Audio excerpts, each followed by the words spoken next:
Okay, so dito dito tayo sa girder area gross.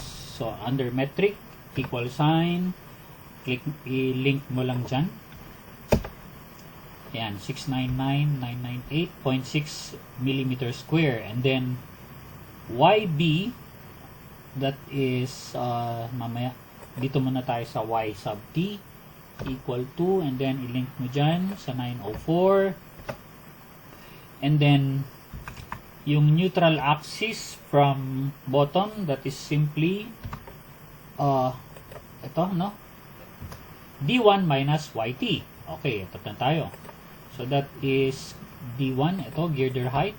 Pero dito tayo sa millimeter. Okay, yan.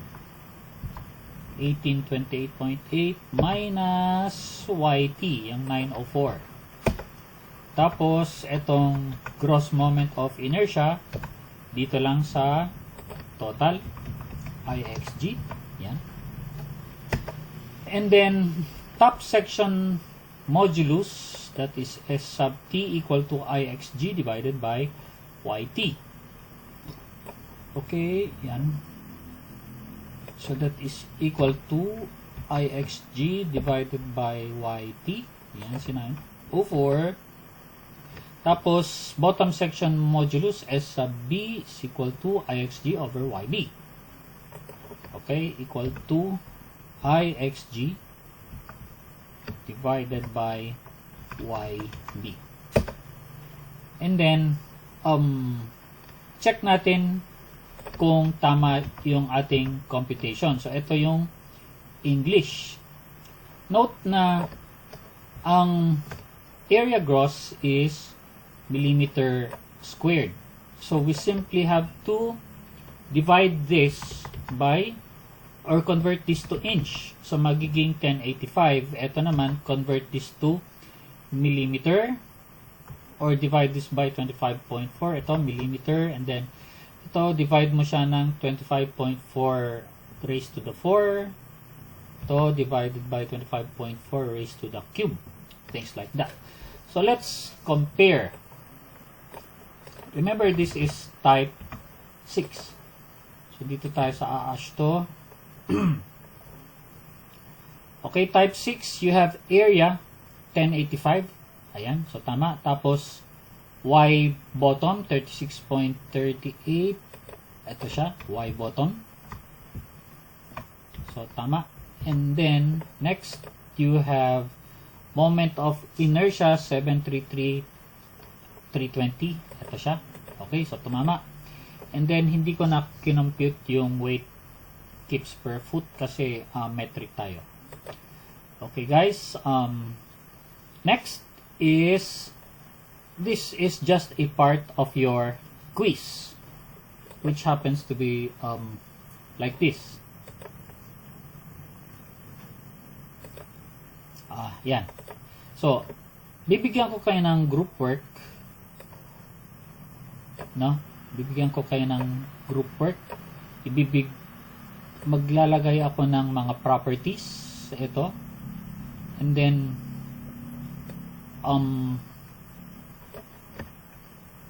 this should be black. And then, ito yung red.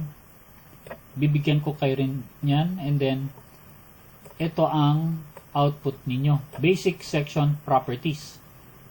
Kung ano yung sinold natin kanina, dito, sa section properties, yan ang ilalagay nyo dito. Okay? Yan yun. Tapos, ito yung IXG, area, total area, and then Y sub T, ito yun. And then, checkin ko lahat yan. Tapos, fill up nyo tong blank na yan. So, this is basic section properties. And then, next, you have composite section properties. Diyan naman tayo ngayon. So, balik tayo sa ating lecture. For composite section properties, dito na tayo ngayon. Balik tayo sa next page. By the way, I will be skipping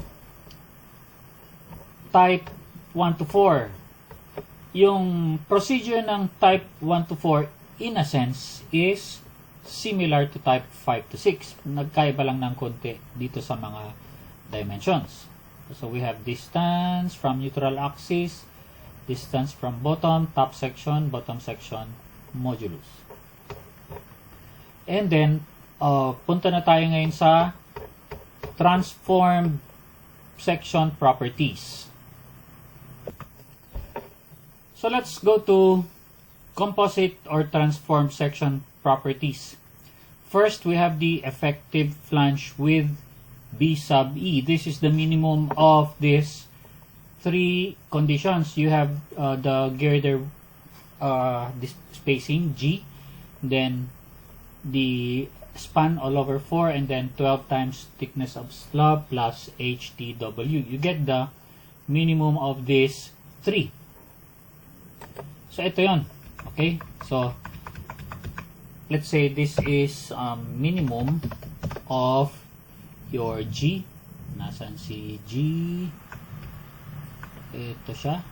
In terms of millimeter. So that is times 1,000. Next is you have L all over 4. Ito sorry. Ayan. Tapos next is L all over 4. By the way, hindi na pala yan 1,000. Then you have L over 4, 30 times 1,000 divided by 4, comma, tapos 12 times thickness of slab. Nasaan siya? Ito, 180 plus haunch top width. So that is your ito 1267, or that is your B1. Ito, okay? Haunch top width, hindi pala. Haunch top width, ito na yan, 1267. Then close. Okay, so minimum is simply your G. Okay, so ayan yon. Tapos si modular ratio naman, that is equal to square root of F prime CPC divided by F prime C. Okay, so that's equal to square root of F prime CPC, ito, divided by F prime C, which is 21, and then close. Yan. Okay, so ganyan lang yun. Tapos si transformed area of concrete, that is ito na. Transformed area of concrete is summation A. So gagawa na naman tayo ng spreadsheet. So dito tayo ngayon sa mga sections. You have the slab or SL, which is ito. Tapos you have the haunch rectangle, ayan, AHR, and then haunch triangle, ayan, okay, yung shaded area, and then you have the girder. Tapos Y from top of slab for the slab is simply TS all over 2, and then yung haunch rectangle, HT all over 2 plus TS.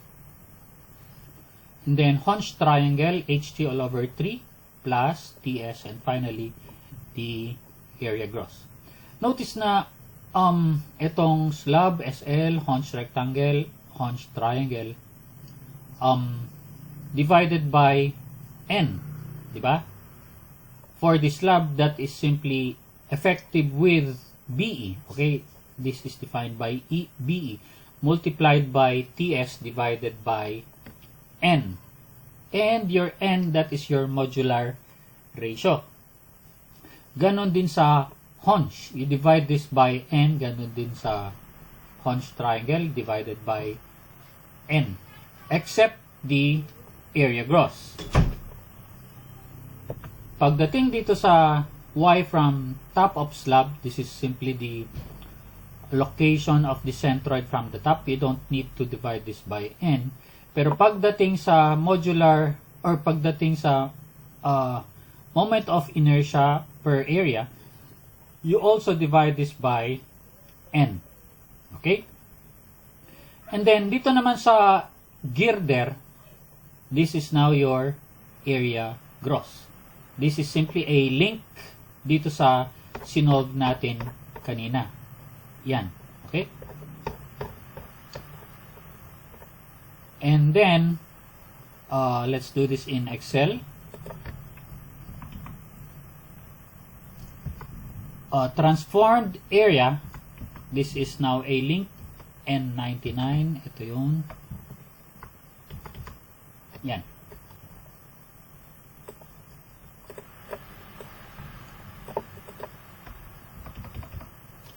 So, ito yun. Area. Take note na na-divide din siya ng G95. This is also divided by G95. Divided by G95. And what is that G95? Yan yung N. Nasaan si G95? Ito yan. See? 1.29. Okay, guys? Next.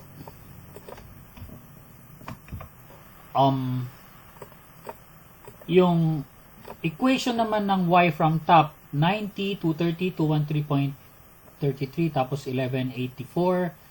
Ito yon. Tapos yung moment of inertia ay, ayan, to. Okay?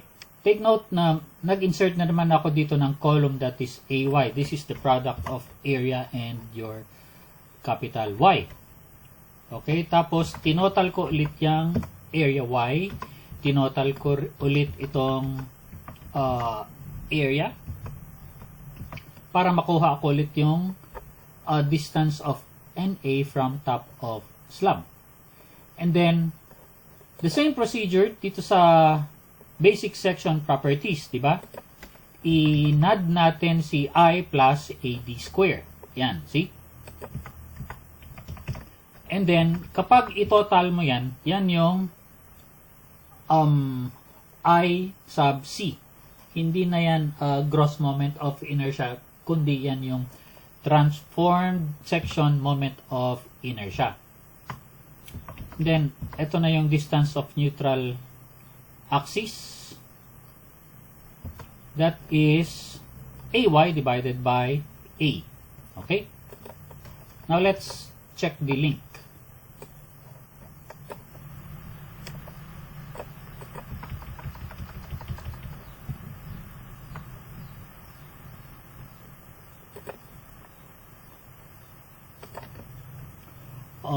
Transformed area, that is simply, let's say, pabayaran ko muna ito. Okay. Then, yeah. Transformed area, that is the total. Yung total niyan. Tapos, distance of NA from top of slab.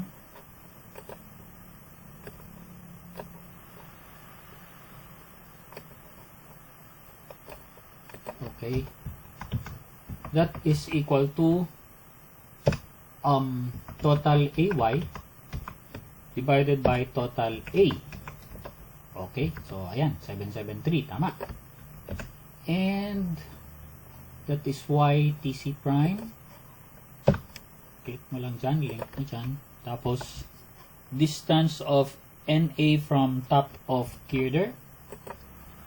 Dito na tayo. That is YTC equal to, ito na. So, nalocate na natin tong NA, no? YTC prime. So, take note na transformed section na ito, dahil isinali na natin si slab, sinali na rin natin si hunch. Ibig sabihin yan, magpo-perform itong buong section as 1. Okay? So, si slab, si haunch, at saka si girder. So, YTC, or distance of neutral axis from top of girder from here, would be YTC prime minus TS minus HT. Okay? So,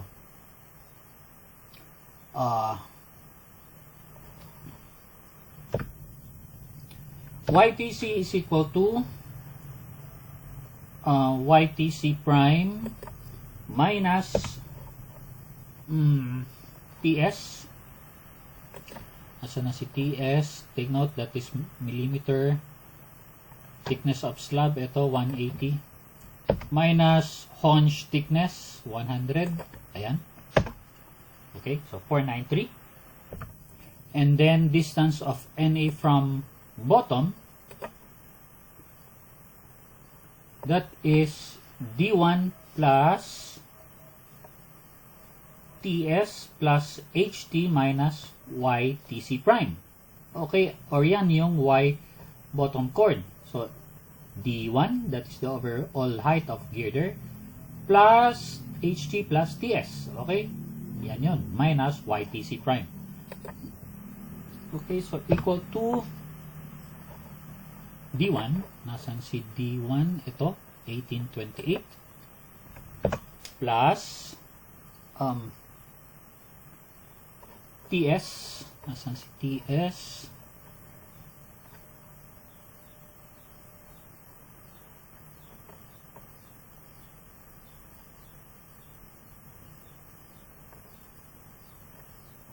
TS, where are you? Ito. Plus HT. Okay, 100 minus YTC prime. Ito. Then, enter.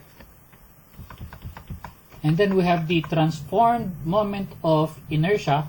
Ito na si IC. This is, ayan, yan yung sum. Okay?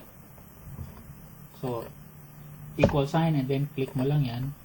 Then, section modulus of top of slab.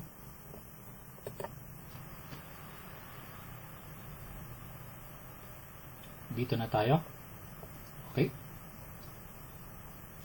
That is equal to IC all over YTC prime. Okay, so section modulus of top of slab equal to IC, ito, divided by YTC prime. Yan. Then, section modulus of girder top, IC divided by YTC. IC divided by YTC. Ito, 493. Then, finally, we have section modulus of girder bottom equal to IC divided by YBC. IC divided by YBC. Nasaan si YBC?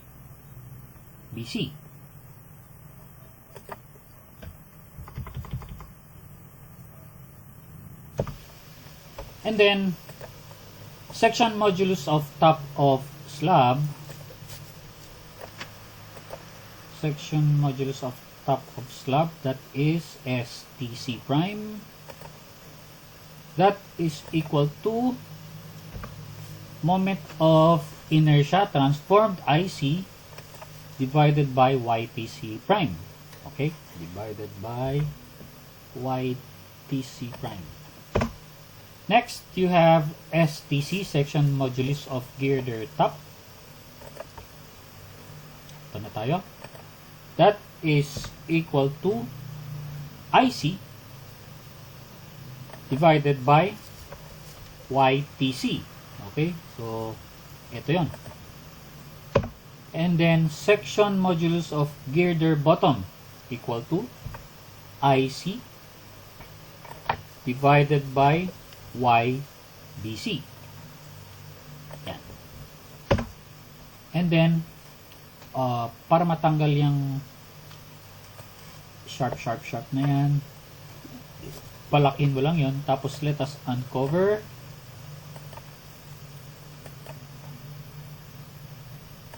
Okay. So, parehas sila. Parehas. And then, ito, 0.98. Okay lang yan. See? Parehas lang. And then, 493.8, 773, tapos 881. Dito ako nagkamali. Okay, let's check.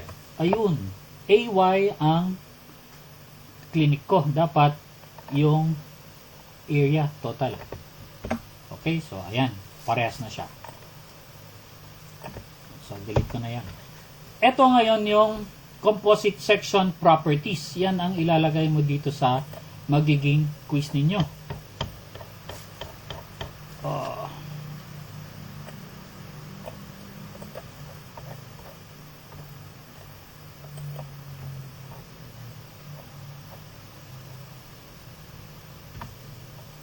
Okay, dito.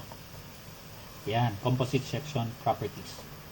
So again, bibigyan ko kayo ng kanya-kanyang data. Ito in red. Iko-compute ninyo yung basic section properties. Dito nyo i-input. Tsaka yung composite section properties. Dito nyo i-input. So, itong mga nasa boxes, yan ang checkin ko. And then, naglagay na rin ako ng table dito. Ilalagay nyo rin dito yung mga numbers ninyo. Okay? So, ito yung isasubmit ninyo sa akin. Anong itsura niyan? Well, something like this. I-edit ko na lang. Okay? So, that ends the part on computing section properties, basic and transformed. Okay guys, thank you for listening. Meron pang katuloy ito which is yung ang katuloy nito dito sa ayan, design moments at midspan, then live loads. After that, dito na tayo sa moments. Then, mako-compute natin yung jacking force, tapos losses na. Take note na, remember, meron tayong ano ba yun? Losses, no? Yung immediate tsaka long-term losses. Yung short-term, tatlo yan, anchorage, friction, tsaka elastic. Tapos yung long-term, tatlo ulit yan, no? You have shrinkage, grip, tsaka steel relaxation. Okay guys, so that's it. Thank you for listening.